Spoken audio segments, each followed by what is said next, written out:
This is part two. Okay. Now I want you to notice the date on this.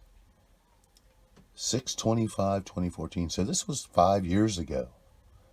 The Arizona Department of Environmental Quality. That's what we're watching here. Libby Schneider, Lake Havasu. I moved to Lake Havasu 6 years ago, and 5 years ago, I started seeing these chemtrails fly over. It's been constant since 5 years this fall.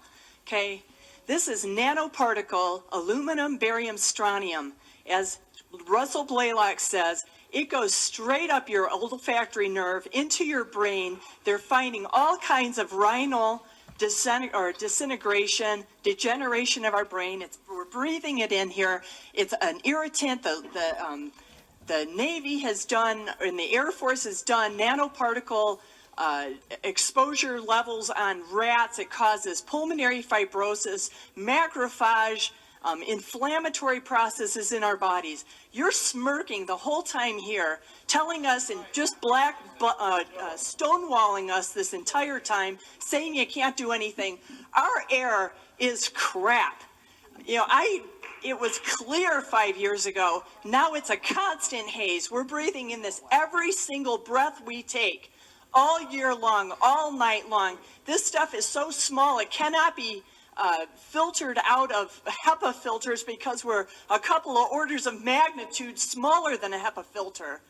It's like I am so angry. I'm a chiropractor. My job is trying to take care of people, and we're being sprayed to death, and you're just doing nothing about it.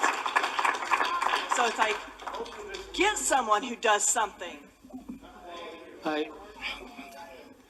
I'd like to make a suggestion. My name is Walter Spar, Lake Havasu.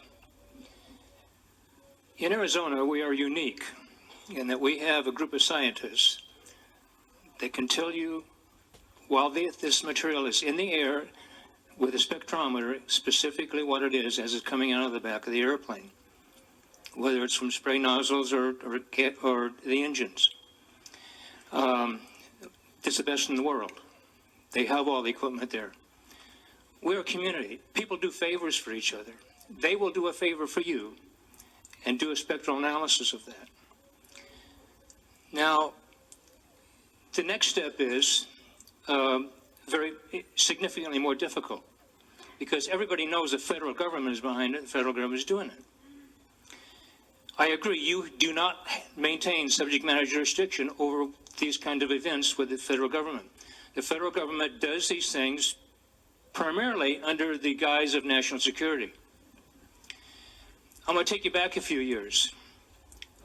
When President Eisenhower left office, he said, beware of the military-industrial complex. Shortly after that, people started dying in San Francisco. Cancer. Cancer was an epidemic. Nobody realized cancer was communicable. Somebody sneezed next to you and you catch cancer. Really? The statutory time limit on when the government can keep secrets from the people is 35 years. 35 years later, it was revealed. They intentionally released radioactive material into the atmosphere specifically to count the death rate of people. It was done for a national security project.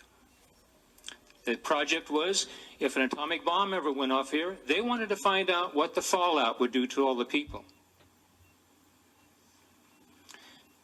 The only thing that, so all the people who died, I mean, after this was divulged, the people who were still alive were their family members, and they lost interest. I mean, over time, the government wins. They beat you through attrition.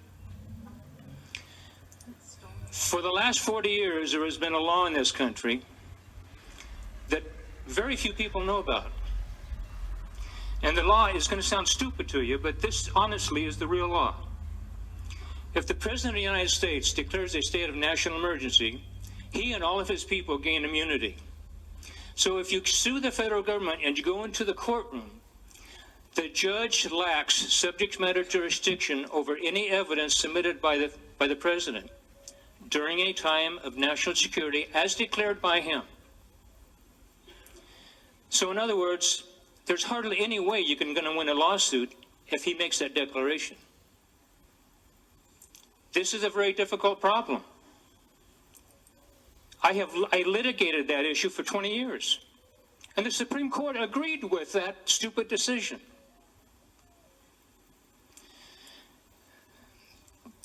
I have studied this for so many years. The only solution short of physical violence, the only solution I can come up with is you've got to get rid of all those stupid people in Washington, D.C. Okay, now what that man just said about the national security issue and all of that is 100% correct. He is telling you exactly the truth. Okay, but what they are not telling you is that on usually around December 17th or December 18th, the president actually signs a state of national emergency for the next year coming. So they already protect themselves a couple of weeks before the next year even pops up.